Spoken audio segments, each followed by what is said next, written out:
BTWRLM182 this week. And we're still playing them crickets.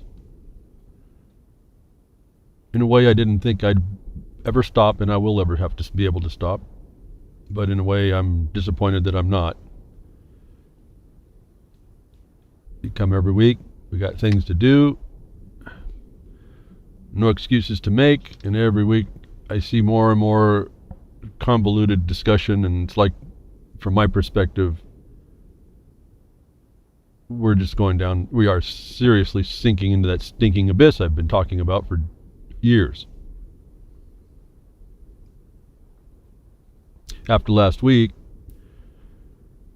on something very, very important, and as I look at these things, object lessons for our participation, getting us beyond just the whiners and complainers that we all seem to be at some level. I'm amazed at how many excuses we'll make not to get involved.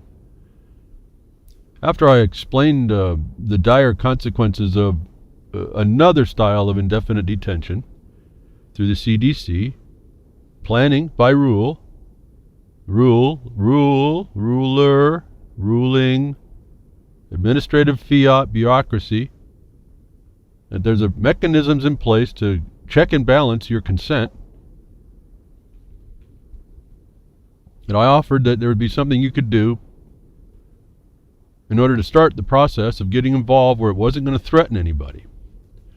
Now, that just came out of me that day. It came out of me, just didn't know what else to really suggest, except I figure I got to give somebody a place to start if you don't have a concept.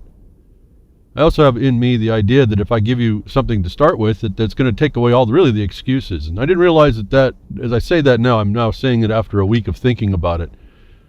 After I offered the action that you could take, non-threatening, get you involved, simple to do, I even gave you the words.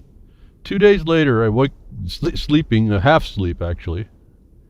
It occurred to me I condemned my own broadcast at some level. Why is that? Now, it's not like I needed a whole lot of emails saying this is what I did or this is what or not, but I remembered I said, if you're not going to do what I've asked you to do, to bring yourself into some kind of contention with this nonsense that we're facing, I want to know the better answer. Send me an email, markonthebeast@yahoo.com. Well, it occurred to me a couple days later I wasn't receiving any emails, because I had already given you the words, and there should have been a thought in your brain real quick about how you weren't going to do it. In fact, I almost expected to see a bunch of emails sent to me before I even got post-production done saying how wrong I was, how there was a better answer and what answer was, and I was remiss to not say that one. And I got crickets, folks. But I got crickets the whole week now. But it occurred to me around Wednesday, middle of the morning, woke up, and I said, I've condemned my whole broadcast. And so for the next few days, I've been a little not sure I don't even know what my attitude is on all this. I keep talking and tell everybody what's going on. Now, on the other hand, I didn't ask you if you did send something to send it to me. So we're going to have one more week here where I'm going to think about some things, but I think I've resolved it in a different way. See, I can't give up at some level. I don't care how, I'm going to have to be the last guy going down saying we had a better way to do it, and I'm going to be that only last example, apparently. Those of you that did send that letter that I asked you to send out, I even gave you the words, and I thought about it, and it holds up water in my mind for the whole week, that it was valid to do, to at least be a stick in the spokes of this bureaucratic administrators in Washington coming to take your life away and take you out of your life. That I would like to know now how many of you even repeated on paper, plagiarized my words, put them on paper, and pressed a stamp and sent it. I would like to know that. Because it occurred to me that if I can't even get you to do that, I gave you the package. I have to wonder what I'm doing here. I really have to wonder. And I've been on this couple weeks. I've been really fighting this. It's hard to justify when you see so many problems, and you see in one hand that it is a slow process, but you can deal with it as people. We've had another example, a friend of mine helping another interested party to figure out how do you do this stuff right to affect these criminals in these offices. And he was able to instruct that other one to do certain things, and I was going to keep it gender neutral, but she went into a commissioner's office and decimated 2 commissioners with the law and the facts. And did it stop? No. I put this in the chat, RLM chat. It didn't stop the crime. These crews are career criminals, so you can't expect it to be over in a silver bullet matter. But she now has set them up for a malfeasance in office charge, and in their face told them they were violating the law, and they did. That I keep wondering why. If we had 10s and 15 people even, don't have to have hundreds, even 4 or 5, even 3, were in the seats of decision of all the places that we live, wrote these simple letters and find the fact, do the research, find the facts in the law. That's all we talk about. You could set these criminals in office up for a takedown.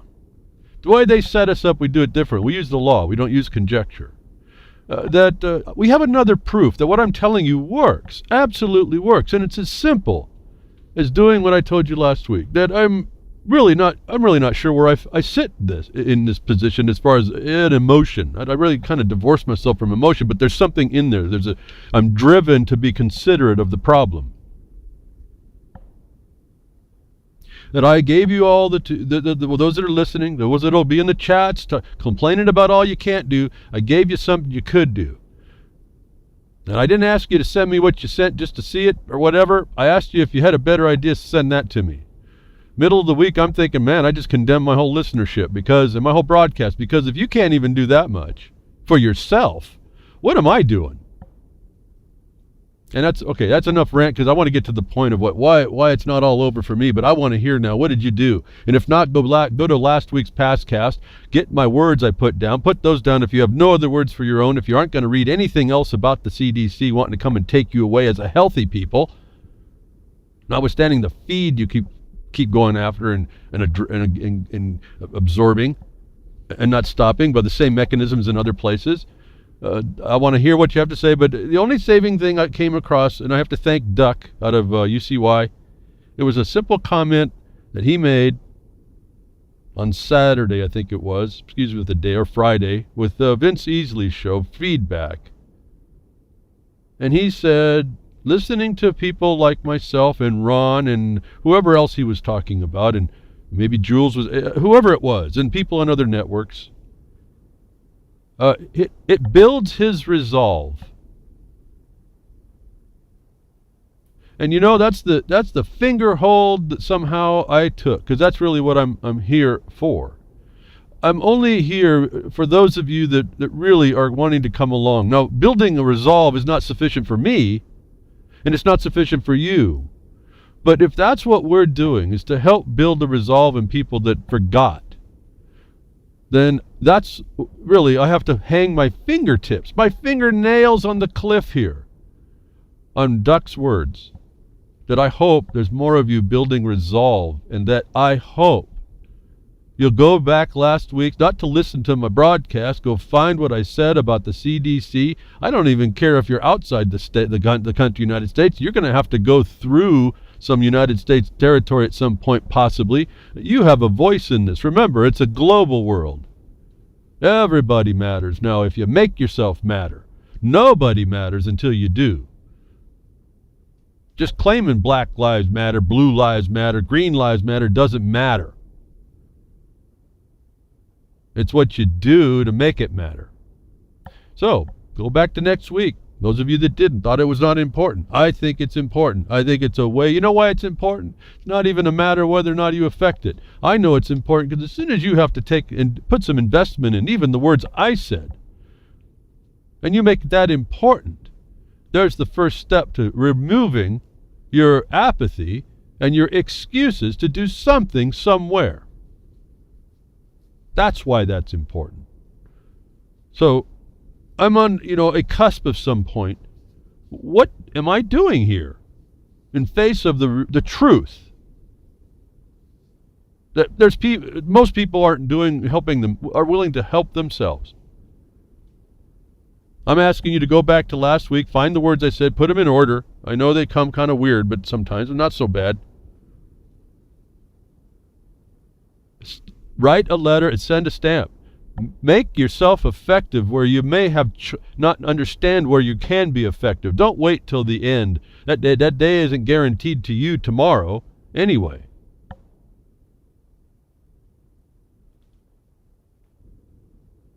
So, not to threaten these broadcasters and pulling the plug, but I've been, all these years, I wonder. So I'm going to hang my fingernails now on the side of the stinking abyss, hoping that my example of hanging by fingernails is enough to build quicker the resolve that Duck was saying he gets from people like myself and Ron and Shally. Now I remember Shaliak, and others. Because that's all we really have if those of us that see the problem and actually can do things with it and against it and stop it and even slow it down until hoping the rest show up. That's about all we have left, folks. And I think that was pretty well clearly proven here this last week. And it didn't occur to me when I was presenting that. Although, I've said that before. Here, the simple thing to do. It just struck me right between the eyes, maybe that third eye, the clarity of the problem. Handing everybody the tool they could use to get engaged amongst countering all excuse to get involved. Handing them the loaded weapon to start their process of protecting themselves. And I don't know if any one of you stepped up to do it. Now, I know a couple of you are probably out there that did, but I don't know that. And that's okay. I don't need to know that even 2 or 3 people. Everyone should have responded. And that should have been sent out to other people to do the same.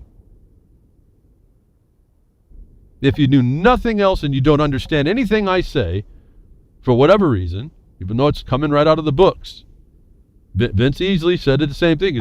This is starting to reminds me of sounds like hell. Well, that means that we're all confirming the same universal application. That what my words are coming from other people in places of looking at the reality of what we're dealing with and how to address it. All of us will start sounding the same. We all start to act very similar. It's not like acting out of the hive. What you're doing is you're acting in protection of yourself, self-defense against an oppressor, against an invader. Each one of you will decide that on your own what's important to you. But to not protect yourself, not defend yourself, somehow, let's put it this way, that's a mental illness. That's the height of cluelessness. Which should have been, I think, one of the original sins, I think, to not be clueless, literally. And to work hard to find out how you might be. So I'm going to reiterate last week's broadcast this week about how important it is to get involved. Stop the CDC bureaucrats from making a rule. I gave you all the language. It's just a few sentences, folks. That's the other thing that got to me. I do this over and over with people, and when they do it, they see a difference. And I don't know why I'm seeming to be the only one that sees this yet. But that may be the part I play while we walk ourselves hand by hand through the problem so that we understand that there was this better way. In other words, my friend who helped the other advocate now, the other party who was sick and tired of being abused by the commissioners in a county, stepped up, did the research, and confronted that. That process was a hand-by-hand, step-by-step process on fulfilling that objective, and it works. It just drove the point that I'm telling you home about what I said last week. Just jump in. The CDC to you has a major threat, but no jeopardy in responding. All you have to do is babysit that problem, and you get yourself a standing to go in and stop it. Otherwise, silence is consent. The oppressor takes advantage. And that thing I was offering last week trumps everything in the chat rooms about you not being able to do anything.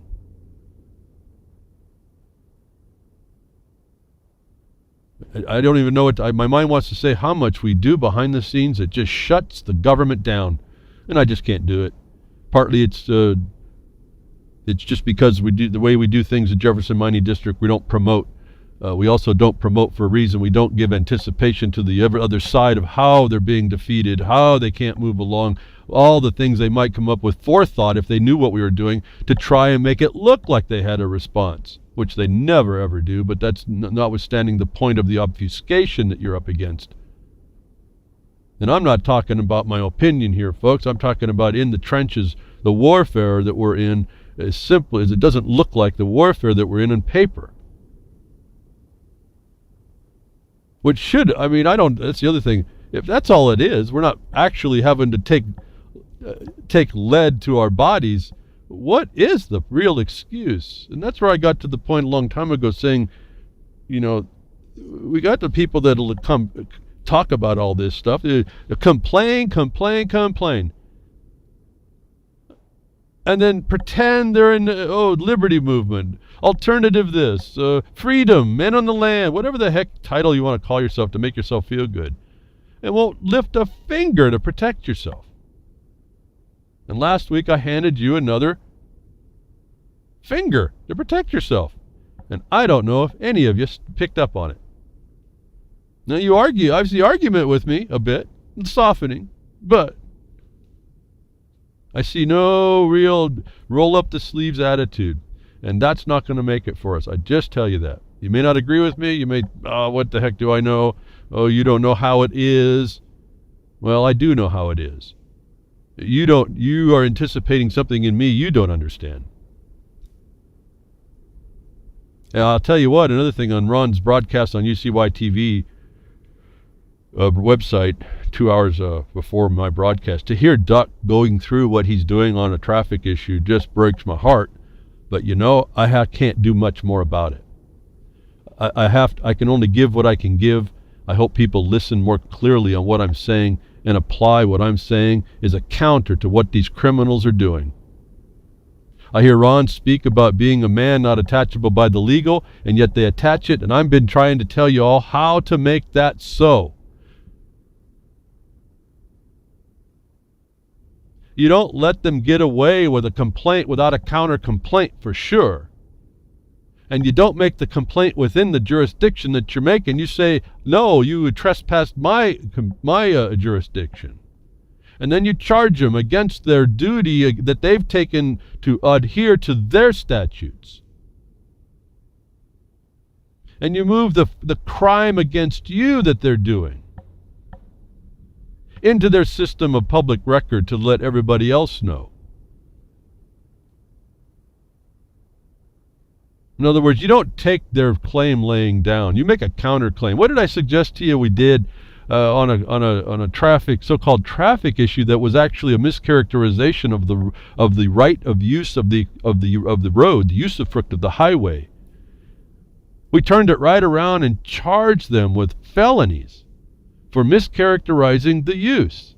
We found out in quick order of the laws in their statutes, those statutory codes that everyone wants to poo-poo, the thing they're liable to, that the courts themselves are money launderers.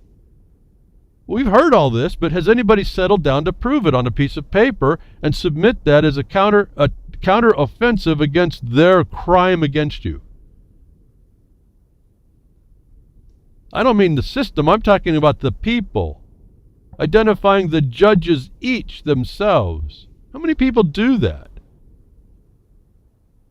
Same thing with these bureaucrats at CDC. Where do they have the right? They're going to claim police powers, the color of the authority of the state. That's a felony where it interferes with your rights, whatever rights you want to talk about. I'd caution imposing too much about your civil rights, though. You've heard about that. That's the right you're given to equally pay extortions of every kind. I don't know how many times I have to say all this stuff. It's repeated and repeated. And yes, I'm getting a little bit upset with myself here, sitting there being upset with the lack of response from last week. And it's always amazing to me. That's on one other thing, and then I'll move on. How people can anticipate that I'm going to ask them to do something, and then they don't show up without knowing what I'm going to say. Unless there's this telegraphy that's going on behind the scenes that everybody's communicating. Oh, you better not listen to that broadcast because he's going to ask you to do something. that last week again, when I gave you a tool, we had a way lower return on people listening to the podcast, as I could tell by the numbers I have. Why is that? What is that in us that can anticipate that point? Is it that much coincidence that every time I do that, the number of listeners seems to go down? Just one of those coincidences I'm never ever going to prove, but it happens every time. And so, where we are today, crickets. I played them again.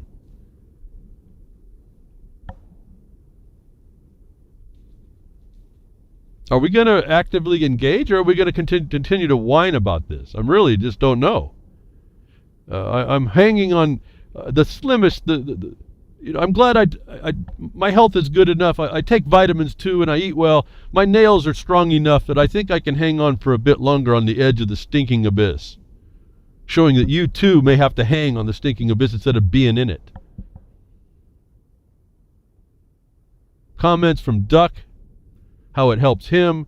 Comments from responses and energy expended by Vince Easily in his broadcast, trying to come to terms, trying to tell you all in a different way. Hopefully, we'll see. I'm working right now to see how we can get his voice clear. If people don't understand me, maybe they'll understand the way Vince can say it. I don't know. He's found consistency and correctness in what I say over time, and I can only tell you that's been my objective, and it all comes from objective basis. No opinions. I don't make up things like different flavors of anarchy and all this nonsense that goes on. No, there's a reality about all that. This is not anarchy, have it your way. This is not Burger King anarchy. And I say that because now as I'm thinking about Vince in the broadcast, I think I heard, and I only got in on the very end, I think Grimner was talking about and Vince was talking about these things. And I like the term better, at least for my sensibilities and definitional base and experience and how it interacts with the world. Voluntariness or voluntaryism, it's still an ism, but voluntaryism is much better than trying to glom on to this term called anarchy, which has only one meaning, and it's not anything I have heard anybody who talks about it actually say. It's recognized the world over completely different.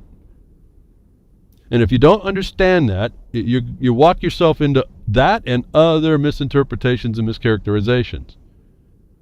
And so I appreciated hearing from Grimner and Vince's discussion. We're really thinking about we should be free to do what we will, and certainly not, within the bounds. And there's a freedom now. Within the bounds is a freedom, not of being free. Within the bounds of not hurting others. I'm totally agreeable with that. See, this is the thing. There's a subtlety maybe that what I say.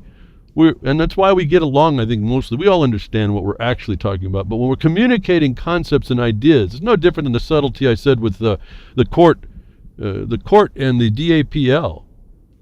That was unfortunate they used the front door, or at the doorstep. It was unfortunate, because there's a different word you need to really use in my mind when you're dealing with these things. That's the kind of difference. So if you don't understand that, you're going to go down the path of a misinterpretation pretty quickly. That's not my opinion. That's what I watch people do all the time.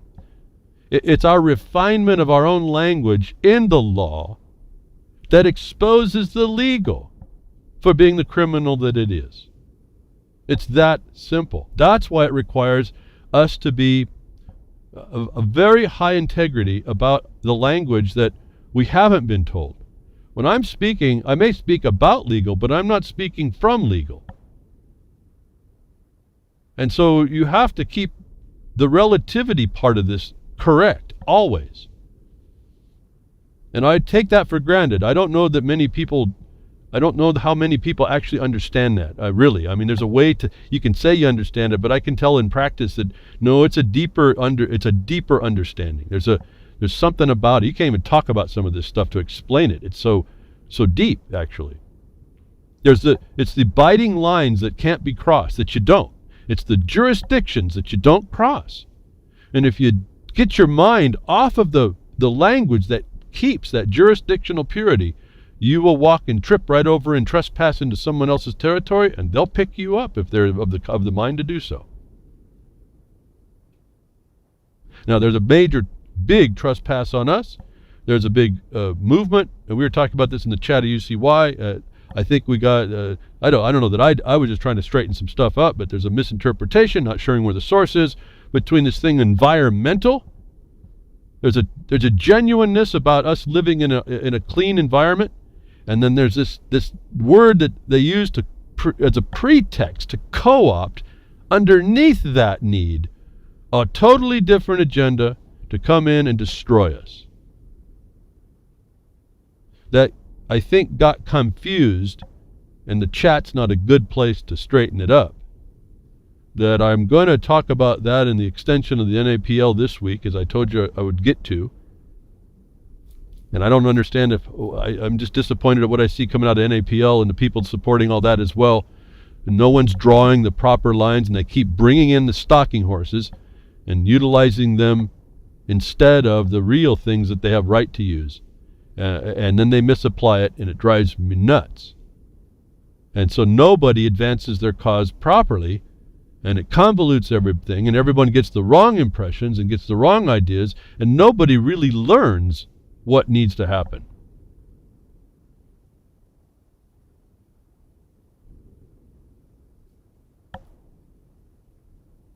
So before I get on to where I'm going to go, remember I'm talking about the steward. Call yourself a steward. You want to be a steward. That's where I was going last week from DAPL. First, I want to touch some things I think are very important that we got to keep. I always keep tabs. I don't really speak too much on them, but I think we need to know they're happening. And we may know they're happening. More proof of how they're, this system called legal does you in. It's complete crime.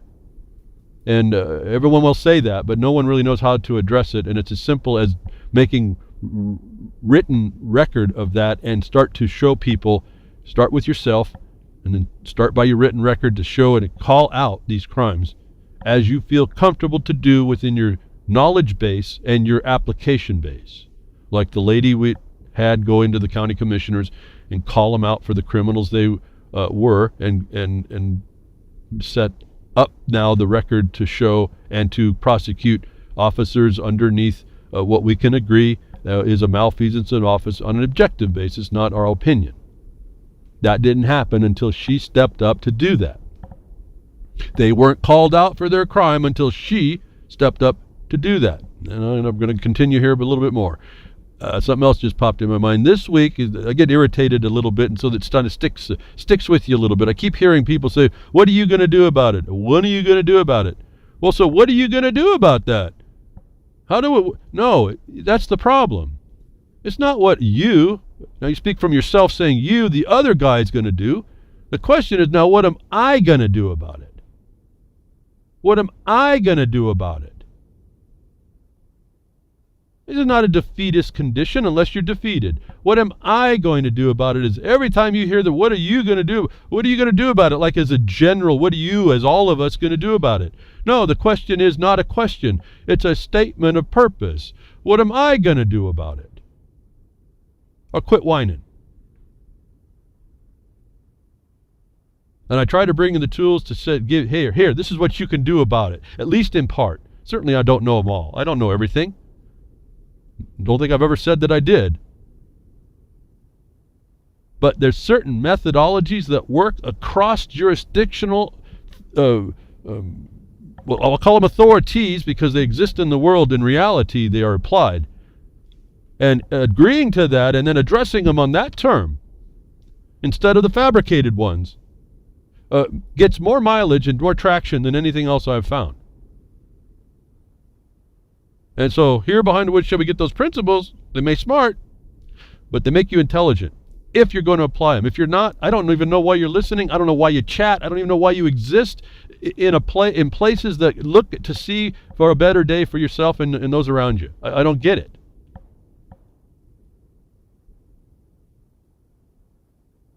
So one of the continuing frauds in the system that we have going on is the system. and what it's going to do to you. And quick, I'll just go through these things pretty quickly before I get to my steward and stakeholder and stalking horse paper. Not me saying this. I'm reading it right out of those people that have co-opted your lifestyle on how they do it to you. That's the big deal here. Within the structure set up to take you down. Why you got to fight? Why I was telling you about the Bundys and all that. They have to fight the jurisdictional competency. They can't do it from inside the jurisdiction. It's one little thing you all don't get in the chat. Oh, you can't go into the system and fight it. No, you can't. So that's why you stay out with the right, what they call pre-plea remedies and avoidance. And you trap these people within that structure, and you call out the fraud that before you get in. If you're trapped anyway, you better do something proper.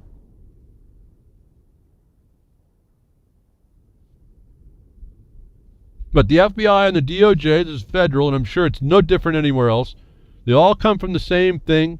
They all come down, and the caucusocracy rolls down from the top onto everybody else. The FBI, DOJ, and their forensic scientists state they'll continue using discredited junk science to put people behind bars. It's something that we've talked about here behind the Woodshed. It's something that we understand and know. Here's another proof. Only this now they're admitting to it, this government admits to it, and will continue to violate the law, which is more evidence that you cannot get justice in the system, and that's one of your defenses. You make a public record when you get collected up. You do it beforehand, so maybe you won't get collected up.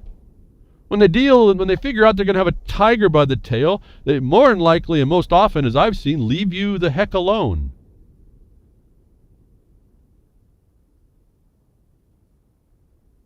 The government is saying that they rely on no science, essentially, to put people in bars, which says that there's a collusion between the investigators and the prosecution and the government, as we all know in word, but you need to have in your mind as evidence to counter these people. I can extend this point over into your appropriations of monies for the purposes of judicial review of crimes. Why can't you? When you get to do that, that's a misappropriation of public funds for an improper purpose. Why can't you shut down this system? Why can't you make it a malfeasance in office to vote for a system that does this? Or create the budget from the budget committee that supports the system that relies on evidence that's not actually evidence, but just deems it to be so, because it's legal.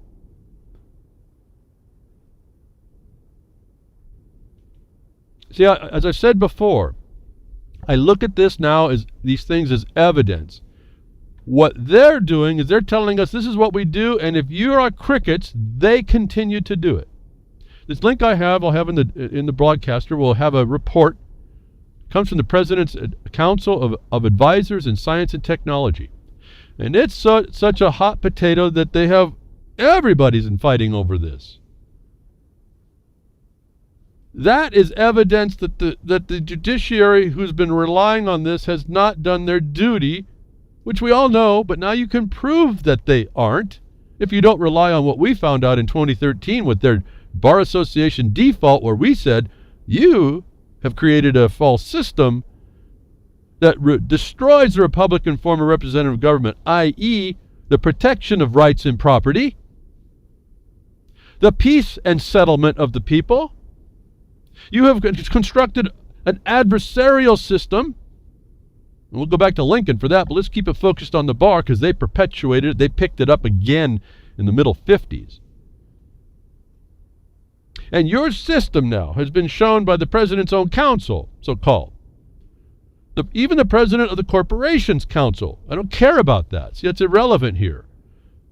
Within their structure is now a damning report, as it's reported here in this report from TechDirt, a damning report that they cannot produce evidence that isn't a question in a number of areas. That to me is evidence for y'all to put up in your bag of law or your bag of offense to show that whatever you're going to do in this system, it relies, they cannot show, and this is how I say, show how your system is works better than this thing from the president's report. Remember, this even addresses now the war powers, if you understand where I'm at. This even undermines that point where they would have oppressive power under war powers.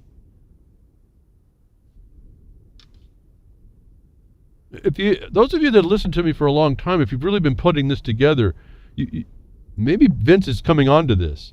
He sees how comprehensive this discussion actually is across all spectrum of oppression. Why? Because it deals in there's a kind of a universal knowledge, a global, if you will, not getting global governance, but there's in people, in men and women, there's an abiding law of what's right to do. We speak from there to identify the adulteration. Thou shalt not commit adultery, we're told. Everyone wants to go sexual because that's a big enthusiasm for people. Don't adulterate is what I get out of it after my readings. I've said this before over and over. 1 drop of E. coli in water, if I knew that drop was in there, I would not drink a 55-gallon drum. I wouldn't drink a 200-gallon drum of water. 1 drop of E. coli, adulterating 200 gallons, 500 gallons. How much would you? How diluted do you want to make that before you'd want to drink it? Some poisonous substance and some toxic substance that'll kill you in the nanoparticle concentrations. Would you drink that adulterated water? I'm not saying that you have to. I'm saying you had a choice. Would you drink it? Most likely you would not. Any sane one would have to say, no, I won't drink that. Why? Because it's adulterated. 1 drop. So thou shalt not commit adultery means that no one shall commit adultery, not adulterate. That includes the truth or the proofs or the evidence. And when it is, it's a fraud. It's whatever any crime you want to start to call it. You have evidence in this report. So-called President's Council, whether that's the legitimate United States, the sovereign, or the corporate, their internal high command says that there's flaws in what you're doing to people. That international law would preclude all law. Law would preclude. The oxymoron that war of law is even. So, to me, this was a big story again. When the people, I said, when you find the proof out of the words of the criminal themselves, confessing and admitting to the crime, this is important. And until someone steps up with and I would see numbers, because we do the numbers now. Numbers of people would find this important and act on it. I don't know how that's going to change, and you're all, at some point, you and your little ones in the future are going to be susceptible to this crime against us. And now that you know it, I've condemned you to know that that's the ring in your nose now until you pull it out. Now, I don't mean just thinking that you do, I'm not going to deal with it. No, you have to deal with this. Because it'll deal with you if you don't. And you may be lucky. You may live under a lucky star and never see it. That doesn't sound like Duck's experience, though. So, moving on to the next fraud, and we call it fiat. The next fraud, adultery, the adulteration. A very important thing happened here in the last few days, and I don't touch it too much. I touch it a little bit just to keep track. I'm certainly not understanding of it, but I do know it supports what I am fighting with this. We put it underneath the term that sustainable development that we've all heard. It's this global war of terror on you. It has nothing to do with the Middle East, although that's part of it. Remember the migration of 2030. All this comes underneath. I've told you this is a financial construct protected by a military consequence. I say this over and over. This is why this becomes very important. We're watching the alteration and acceleration all at once in this new fulfillment to this point of what I've reported on before. Chinese yuan becomes IMF reserve currency, first new edition since '99. The Chinese yuan, and it gets deeper than this, folks. Remember, went to the IMF. That's the International Monetary Fund. If you thought China was outside of all this, or Putin, or any of these people, the Chinese yuan has been added to IMF reserve basket, becoming the first currency to be added to the list since 1999. I told you this was coming. It's not because I'm predicting it. They said it in the word. They said it in everywhere was telling us this. It's here now. The official entry was made Saturday, bringing to a close, at least partially, Beijing's years-long struggle for international acceptance on the sort of level enjoyed by the U.S. dollar. Remember how to read this. This is the U.S. dollar enjoys the level of a fraud and a constitutional destruction. So understand how to read what they're telling us here, and you'll start to see the picture a little bit better. What's on us. So you can argue about what the name of it. You can argue about the conspiracy theories. You can argue about what it's going to be called and who done it. They're doing it, folks. And here's who's doing it. We don't have to, there's no surmise anymore, no conjecture. And you can choose to continue to be in this. And I'm going to tell you, because of this report, it tells us it's going to be very, very, if not impossible, to not be under this. Okay, so I just lost another 99.9% of the people. Then what are we going to do about it? Shrug your shoulders and go away. But there is something you get to do with it. If each one of us took the right course, each one of us would not consent, they will not be able to accomplish this thing.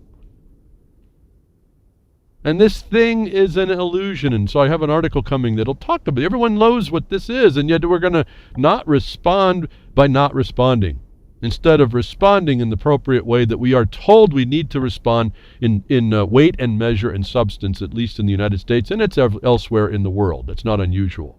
The currency, yuan, now will join the big four, the euro, the yen, the British pound, and the US dollar. You see here the British pound was never in the EU, is it?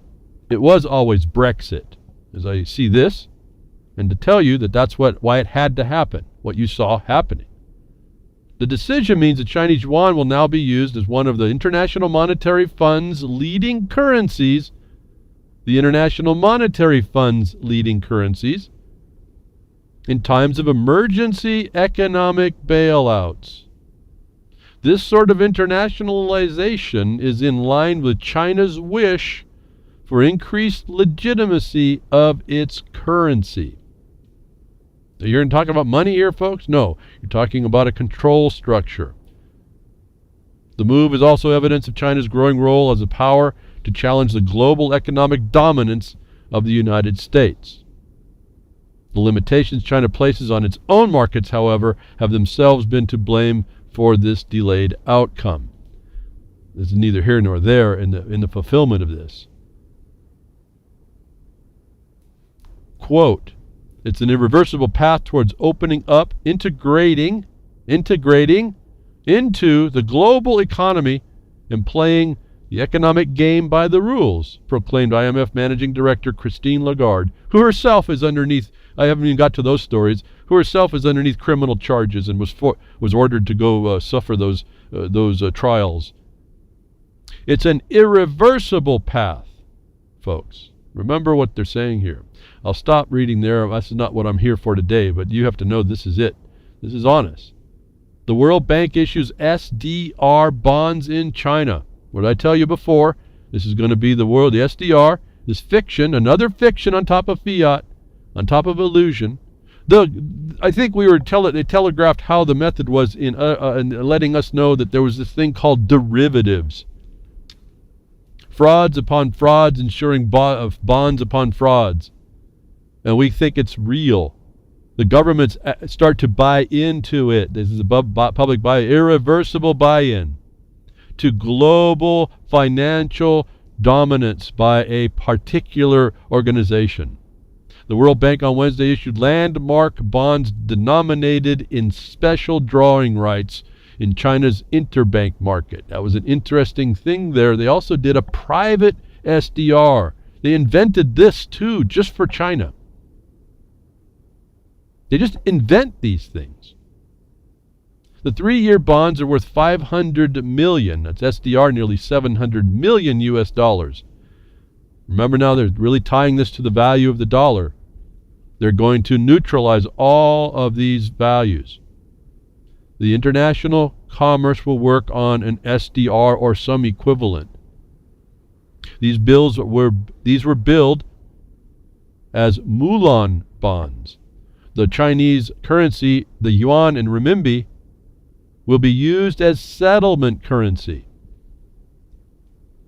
There's a very special relationship between these bonds and the settlement currency on the direct bond and the settlement currency, on how all this plays out and what it does for those that are involved. It is the first issuance of SDR bonds since 1981. A much bigger wave of such bonds could be expected as the World Bank plans to sell as much as 2 billion SDR of such bonds in China. The SDR is a reserve currency administered by the International Monetary Fund, the price of which is determined by the basket of currencies, including the US dollar, euro, and Chinese yen. The yuan is scheduled to be included in the basket in October, which will be a milestone in the internationalization of the currency. So, near the end of that, I'm going to keep on going. I got to move along here. The so-called SDR is an IMF construct of real currencies. Remember, the real currencies are fraud. They're fake. So watch the propaganda here. But let's go. Right now, the euro, yen, dollar, and pound, without actually containing any of them. The so-called SDR is a construct of real currencies without actually containing any of them. It is just a claim to demand payment on these currencies. It was made news last year when the Chinese renminbi was also admitted, although it won't be formally part of the basket until October 1st. Initially, quote, SDR-denominated bonds will be of particular interest of official investors, but gradually they will also attract investors from private sectors. Understand what they're talking about here now. Understand the importance of what goes on right there, that they will attract the investors from private sectors. This is how it touches you. It becomes the medium of exchange in private sectors. That's you. In such a way, an SDR bond market will be developed. Bond is debt, folks. Bond is bondage. The Director General of the Bank of China's International Department is telling us about how this works. Worth Ray, the chief global macro strategist of STA Wealth Management, agrees. Quote, right now there is no organic demand, but over a 5-year horizon it could be developed globally, and maybe that creates another channel for capital to flow into China, if that's the only market there is for it. It's all on speculation. This only happens when you allow it and let it happen. The SDR bonds issued by the two official institutions are different from the official SDR issued by the IMF. In fact, they are derivative of it. Puff and smoke, folks. Here it is, a global order, and only one organization is controlling all of it. When the World Bank unit called the International Bank of Reconstruction and Development issues the bonds, it receives payment in yuan from the Chinese market, or at first from the issues of Underwriter, the Industrial and Commercial Bank of China. Underwriters, those are mutual insurance. Now you start to see why you have to have insurance wherever you go. See, that's another control, isn't it? It's another way to monetize stuff. You don't get benefit of that. The benefit you get is to be regulated.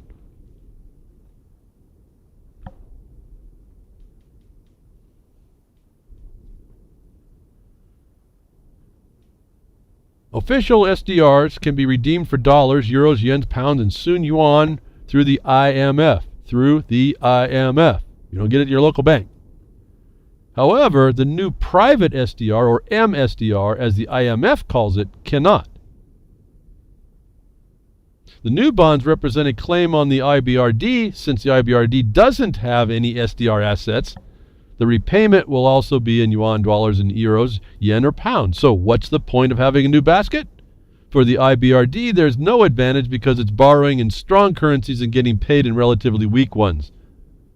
For the Chinese investor, there is an advantage that they can hold a sizable non-yuan denominated asset in China and reduce their risks to the Chinese currency, which may fall further in value.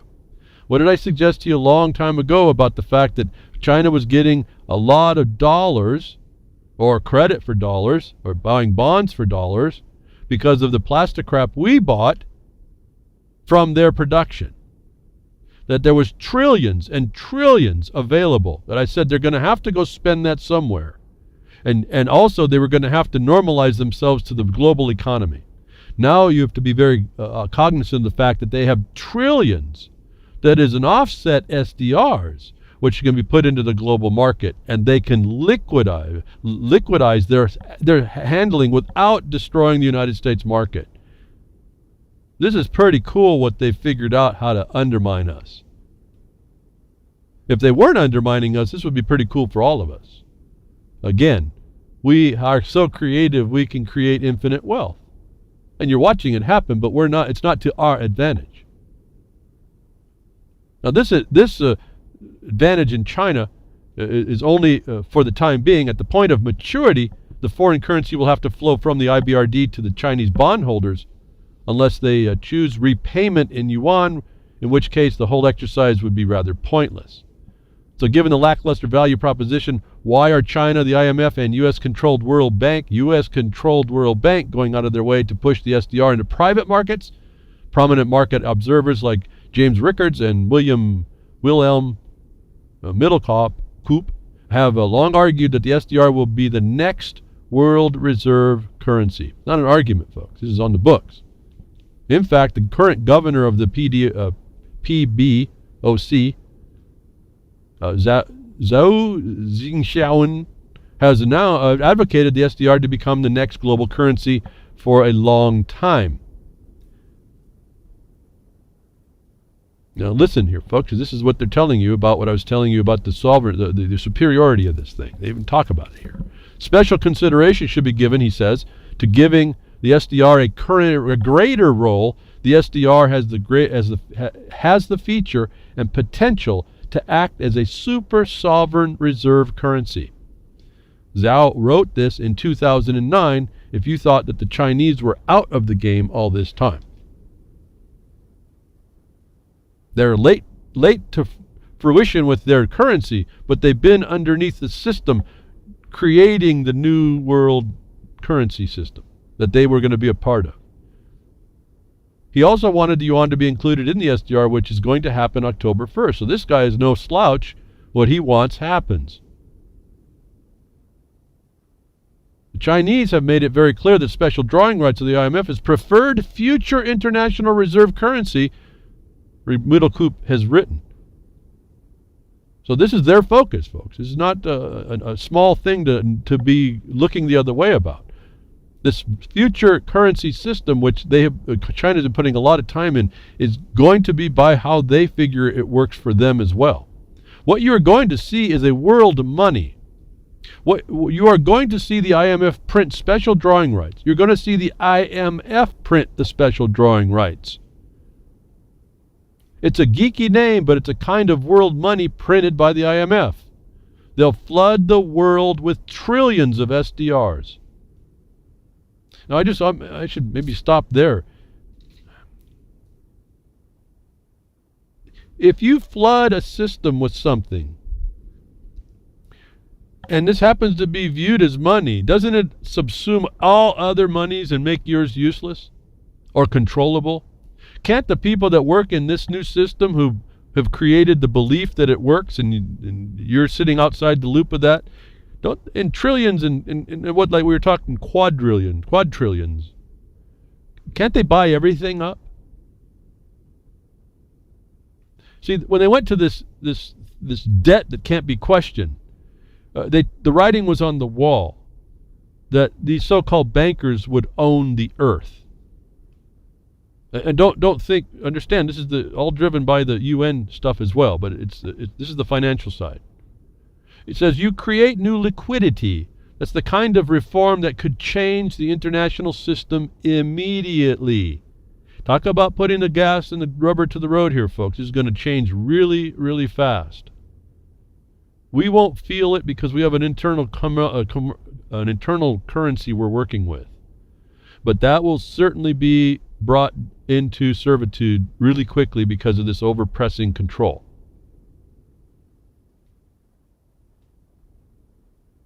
This is in the works now, so you can't, they're here, it's here, folks, it's here. What I was telling you was coming in the plan is here. They're going to control the world through this world currency, and if you're not part of that, you won't get. So it is incumbent upon you to know we're at the precipice, that if you don't find an alternative to this, that you can trust amongst yourselves, that's in commodity, that they can't buy you out of the principle of needing your own monetary system. Not financial currency system, but your own money system, specie. That you will not give that up. You will not sell that off for the bowl of pottage, as we're told happens. Our inheritance, our abilities, we don't reduce ourselves to the monster, as the Valentines will define human. Then we have a chance. Otherwise, we really don't. And I take a little bit of encouragement because we're told that in that day, nobody without the number or the name, the number of his name will be able to buy or sell. Well, I looked at that. If I've got the guy's number, if I got your number, folks, does it mean in the slang, it means I understand you, doesn't it? If I got your number, that gave me a little bit of hope that says, well, if I got the number of the system that's coming down upon us, if I understand that system, I got its number, I can stand aside its influence and still actively participate where I need to be. The problem is that will be short-lived if I'm the only one, and that's talking to all y'all. The more you scuffle your feet and make excuses, your choices are going to be limited, and the ones that are left aren't going to have much a chance. And you're helping to predict that future by saying, well, what are you going to do? No, what am I going to do, folks? Each one of us. The Chinese are looking at this. It's really fascinating. When this thing goes into play, they get to transfer these bonds into and trade them for US dollars without intervention by the system. They get to trade those dollars, their bonds for dollars. They've now monetized by Federal Reserve note all their money, and they didn't have to go through the Treasury to do it. So when I see I told you, I didn't understand how we were floating this economy since 2009. This is how they've been doing it. This is how the derivatives work. They just make it up. And we can continue to follow along this thing. This is big news. I don't even know what to say. This is such big news, I don't even know how big it is. That none of us are actually understanding this. We don't sense this. This is completely outside of our ability to understand, and we don't deal in it. It's not us. And yet it has the ability to come in and influence people and buy them out. Period. You don't think the 7 deadly sins are deadly? You wait till this kind of funds hits the market, and you wait to see how fast the international system starts to change. And the only way I can see you're going to survive it is to understand it, and to understand how to be different than that, and to never ever give up the principles that you need to be you and survive amongst you. And I mean you as we, the people themselves, not being driven by that legal system that is really the system of plunder implemented by the United Nations through whatever program they've got. So speaking of the United Nations and giving to underneath all that's being driven, don't forget that the Vatican sits there as a cohort. As silent as it is, it's kind of interesting. They've placed it. It's very interesting how you watch how they set things up. They set the Holy See aside as not a participating member, but an observer. But that's a main power, and we saw that happen. Remember 2015? In fact, I was going to post this 2015 September. The 20th or so, I did a broadcast, exposed all this on the news. I said, here it comes. This is what we're doing. Well, right on cue, and all this renminbi China bond SDR thing, the Pope pops up to remind us. what I found interesting is in these words and looking at the transparent, what the heck this guy might be saying so we understand the point. Pope says gender theory part of global war on marriage. Pope says gender theory part of global war on marriage. We're dealing in global things in global times. He comes out and talks about the global war on marriage. You look at that and say, well, this is the Pope. He's all for purity and family and all this and that, and you think that he's speaking for family. I have to remind you, he's not. Remember back happened what I talked about in September last year. He doesn't say what side he supports. His actions, his deeds tell us he's anti-marriage, as is conventionally thought. He's anti-family. He's anti-family nucleus. He's anti-normalized civilization. How we understand, we now reduce it to the trite word. This is another system term, tribe. Oh, it's on the tip of everybody's tongue, and it's a corruption.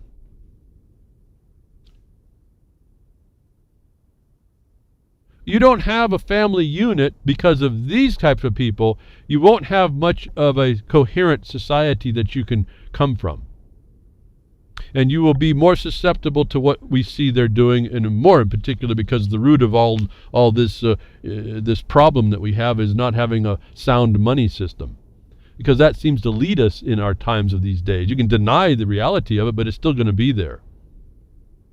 I found this interesting. This Pope pops up, talks about the global war on marriage, and yet when you read the story, you can go and I always encourage you to get the Blogcaster and read the reports. You'll see a whole lot. He doesn't tell you what side he is. In fact, he says Francis made his comment in an impromptu response at a questioning of meeting of the small Catholic community in the ex-Soviet Republic of Georgia. And that's another type of slap going on there. But, quote, you mentioned, is the question, a great enemy of marriage, gender theory. The Pope said in his response to a woman who had asked about being taught in schools. He did not elaborate. You mentioned a great enemy of marriage, gender theory. And the Pope doesn't elaborate. Because he supports that theory.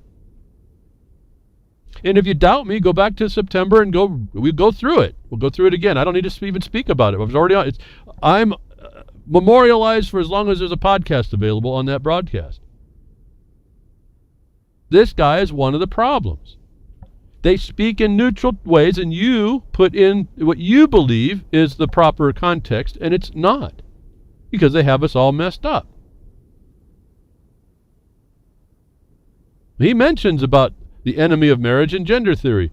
He doesn't mention whether or not he's sitting there as a warrior against the destruction of your family. Oh, but you remember back in September after he showed up, they had the big Pittsburgh or Pennsylvania thing about families. The big synagogue thing, whatever they did at the same time. Oh, I'm thinking about families. No, it's about to destroy them. And it's to bring on this vulnerability that you won't have enough people around you that even, now it seems families they're just feuding amongst each other all over the place. There's not going to even be families to feud here in the near future. Talk about getting on at each other's throat. But this is all, to me, tied together. I don't know if anybody else sees it. I don't know if anybody understands it. If you don't, you're going to be subsumed by it. You won't even know where to start your resistance to it.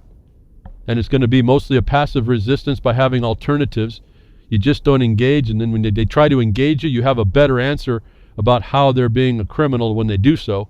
And you stop the man or woman in your face that comes under the color of authority, which is a felony, to counter what you have right to do, which is not underneath their control. So these are all stewards of the future, which we're talking about. And so I want to get back, and I think I can do it in this time. Quite a bit to study here in the next hour. Go back over to all these things are used against us, just like I was talking about NAPL, the DAPL, excuse me, the Dakota Access Pipeline. I think it's a fiasco, just a complete fiasco. Everyone's pointing fingers at each other, and they're all being used, just like I said. Don't understand that this being the native side is being driven by earth justice attorneys. It's fascinating to watch the blindness that people are claiming to have sight and spirit don't see it. I'm just don't even know what to think about this stuff. I'm so disappointed in us as people. Peoples, would that make it more appropriate?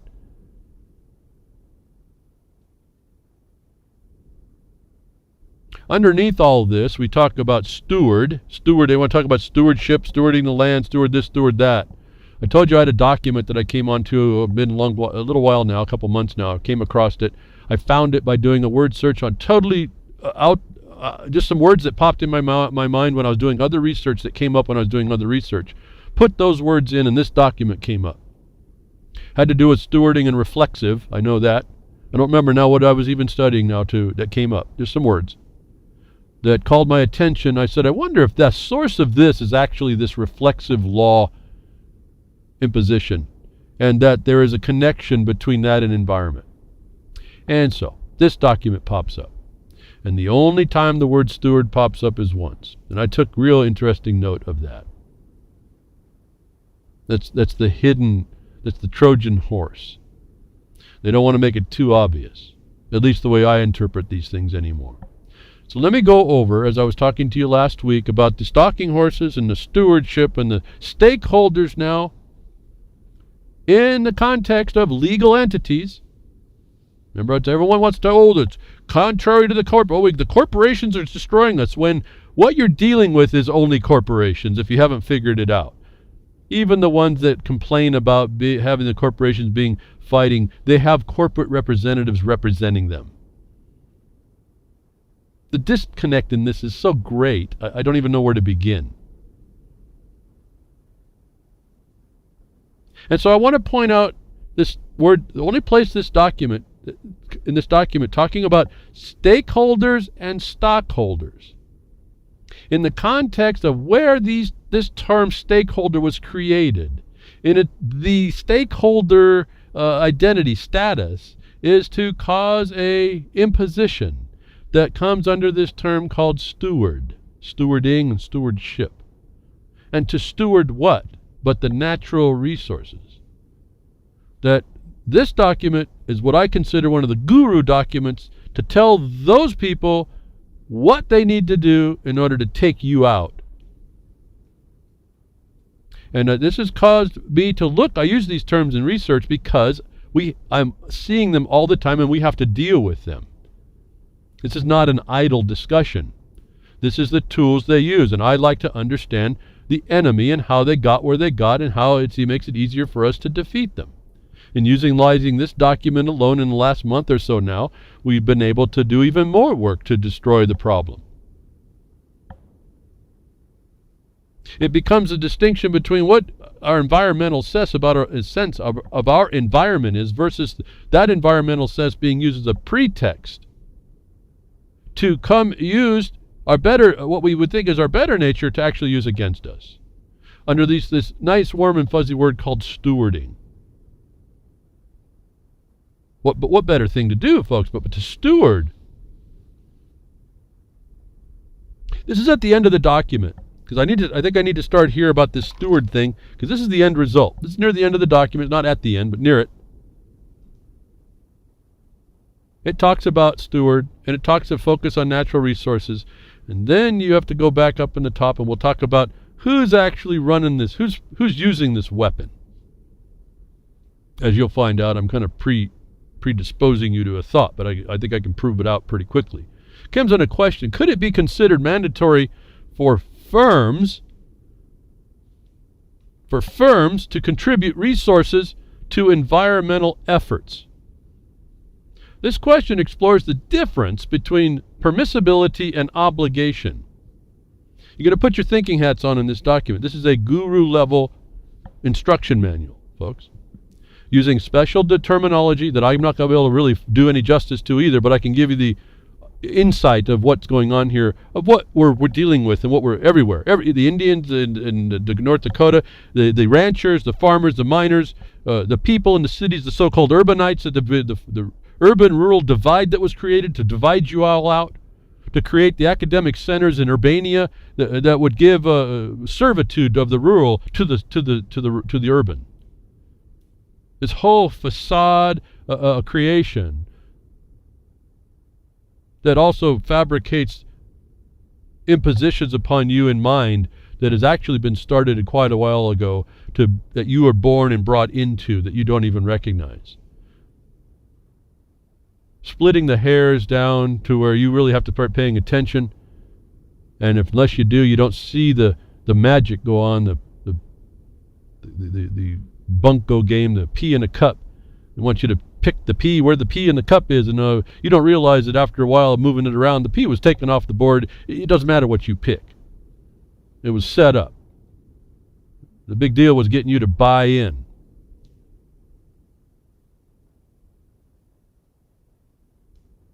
Could it be considered mandatory for firms to contribute resources and environmental efforts? This question explores the difference between permissibility and obligation. It asks that whether firms are obligated to support or enhance the environment, and whether firms need to support other stakeholders. Firms are other stakeholders who are concerned about the environment. Again, firms are morally and legally responsible to stakeholders based at least in part on reliance considerations. Because society relies upon the natural environment and because some natural resources are finite, it is incumbent upon society to carefully steward natural resources. It's incumbent upon society to carefully steward natural resources. Since firms as an aggregate,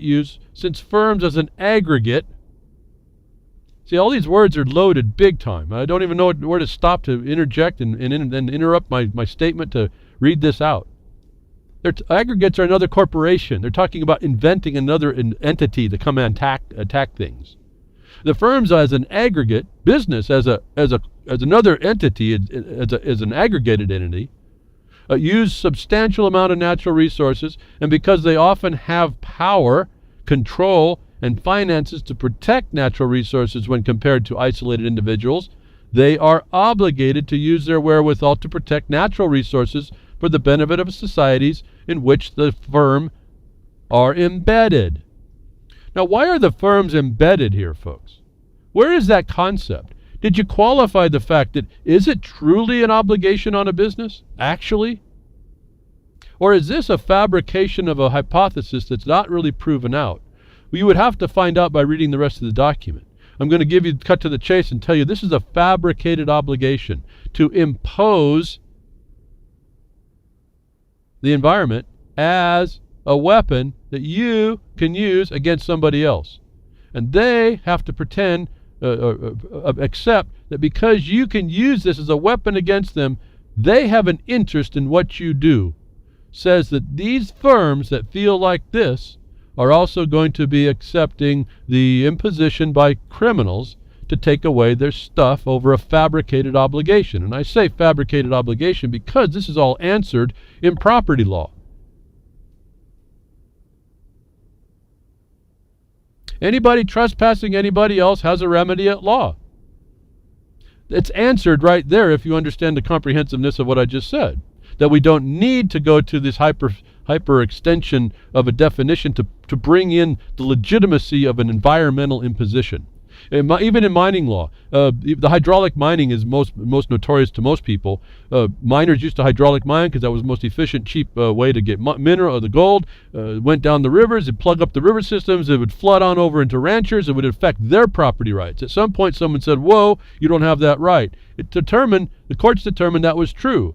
As a property right, the property owner of the miner had no right to interfere with the agricultural operations downstream.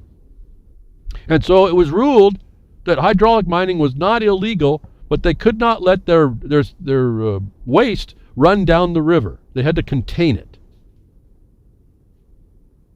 It was settled, environmental law was settled on property rights then. And this is a big disconnect I see today. The answers are already in our law when you understand how it works. So, Stewarding goes to society is contrary to land disposal in the United States of America. Stewarding by society was by Congress given over to the private possessor in disposal of the lands to private people. To say society stewards those natural resources is to create a societal fascism as it works out going through non-governmental organizations or these entities.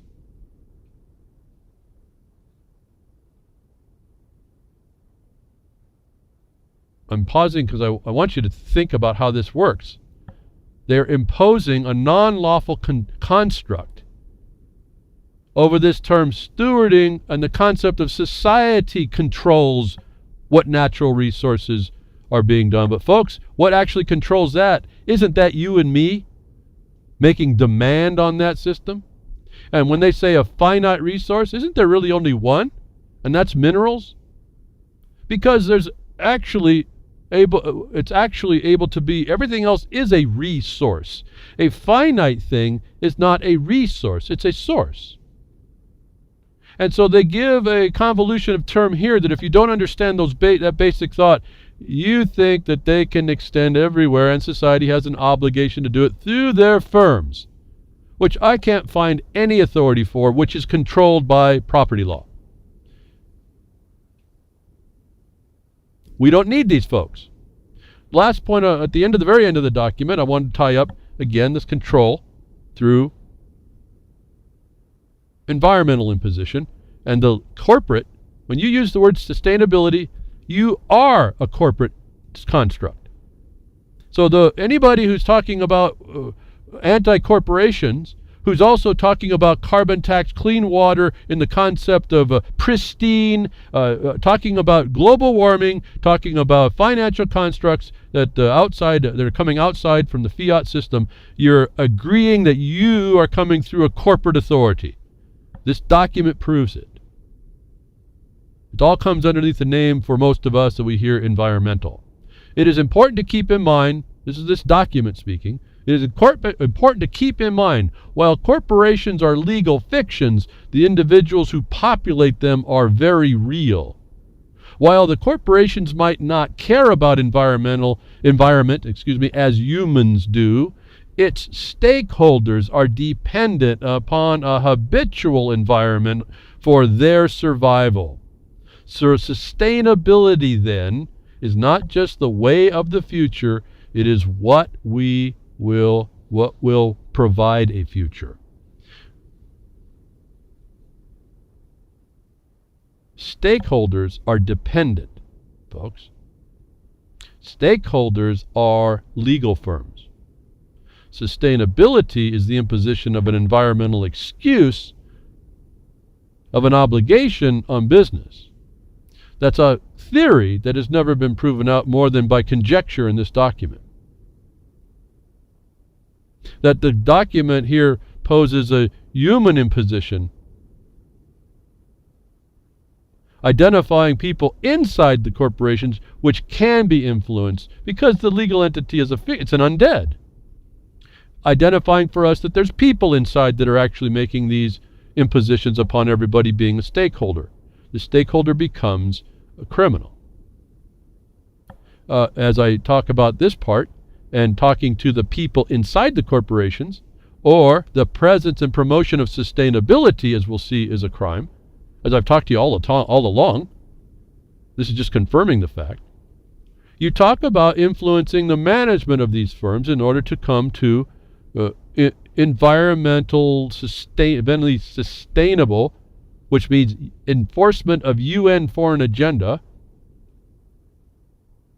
You influence the management inside those corporations in order to cause the change that you're looking toward, the subversion of your way of life. In fact, it's the corporations that are doing this. So those of you standing outside of wherever you stand, railing against the corporations, talking about sustainability, they got you. They got you, and they're just waiting for you to be subsumed like the rest of us. They use your imposition, your power and your imposition and your righteousness, your spiritual indignation against you, and you don't even know it. Sustainability is completely corporate, legal entity bound, and it looks to influence the people inside those organizations. During the past decade, many of the companies, this was written in a William and Mary environmental law policy document, stakeholder versus stockholder, where they identify the stakeholder as someone who can influence a company that has a bearing on that company only because it can affect the bottom line. I've just defined extortion to you, folks. That's what sustainability does. That's what stakeholders do. That's what this whole thing is meant to accomplish. During the past decade, many of the companies that have distinguished themselves are those that recognize the inherent value people bring to their organization by not checking their personal values at the door, but by allowing their personal values to influence business decisions making in new and creative ways.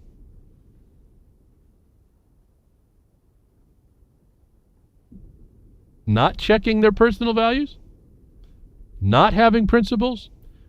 And this is the basis that we start talking about this document. We're now sitting at page 12 or 13 on this thing. This is the basis that you're coming to talk about, is where people check their personal values at the door.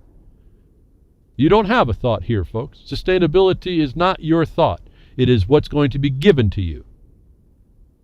Stakeholders are those, by definition, that already agree to the outcome, or they're not stakeholders. And I challenge anybody to look and see whether or not a property owner was ever a stakeholder in one of these consensus-based dispute resolution systems for comment. This only makes sense. This is the logic of this criminal. This only makes sense. Organizations hire people because their particularized skill sets and personalities.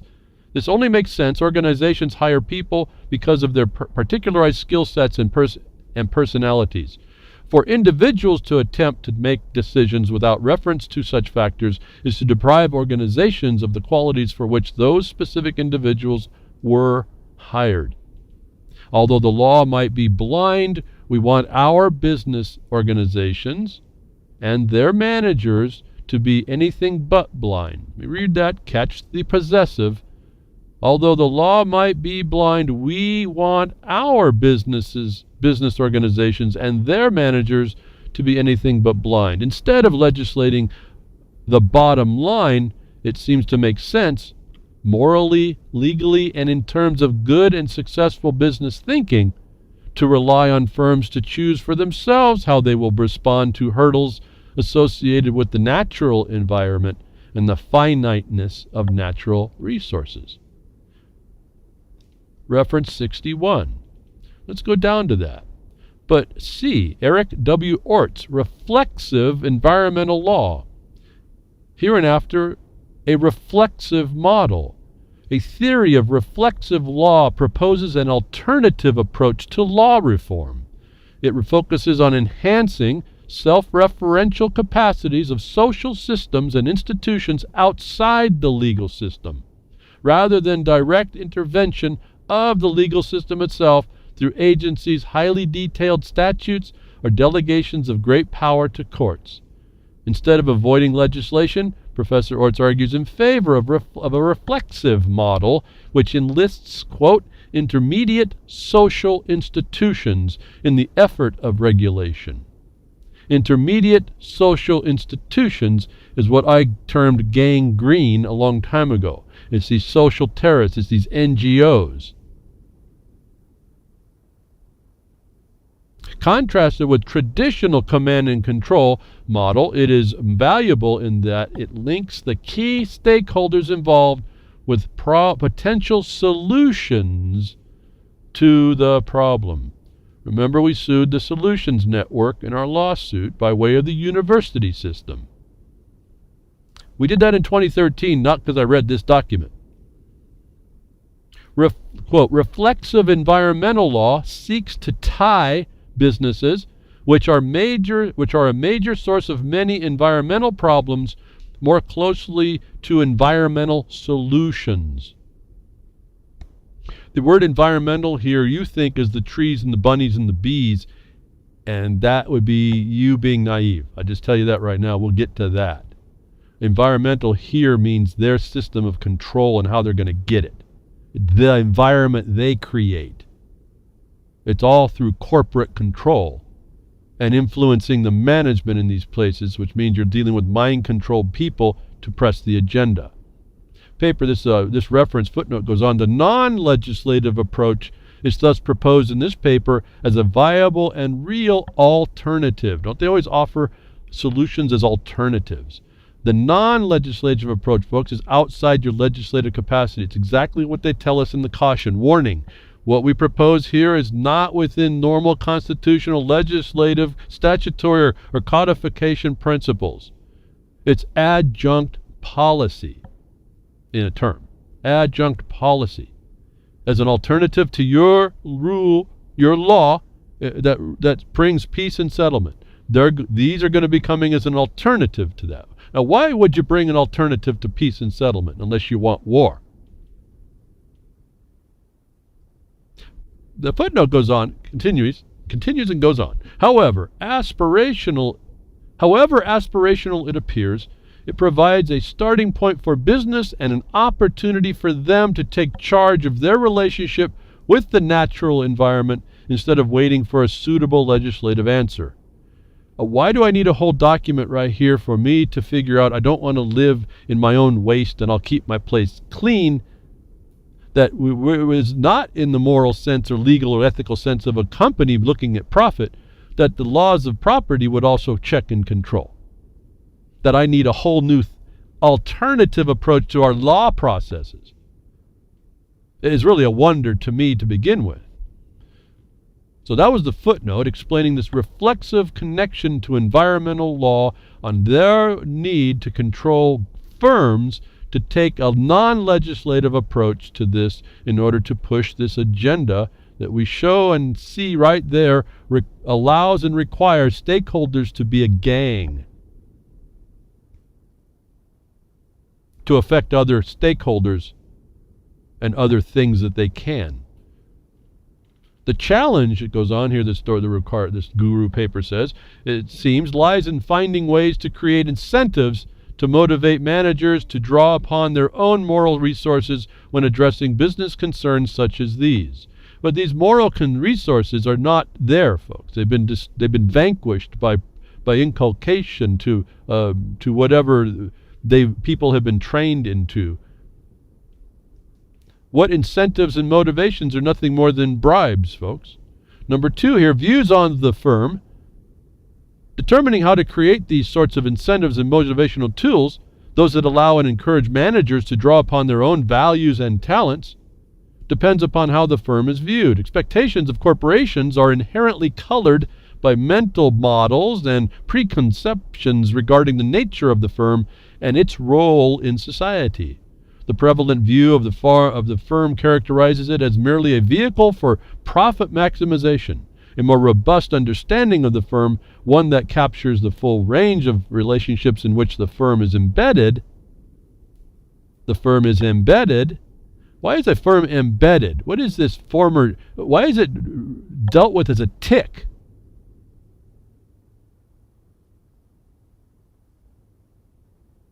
These firms are embedded, provides the foundation for the potential of non-legalistic response to business problems, including those involving the natural environment and sustainability. Well, here's folks, that this is an improper imposition on a business. These people are already prejudicing their discussion to favor their argument. The non-legalistic response to business problems that are imposed on them are non-legalistic. So we have to necessarily transfer our jurisdiction over to who is making that up. And it's outside of our normal scheme of things, if I can say it that way, the normal ability for a business. That means you, folks, and wanting to make a business. They're talking about you. and influencing your mind and the control of your business to have natural environment and sustainability concerns. Sustainability is the UN. It's their view of control. A stockholder view of the firm. Now we're definitely in corporate status. Not just a firm here, we're actually a legal entity with a legal existence under the laws of the state, acting non-legally.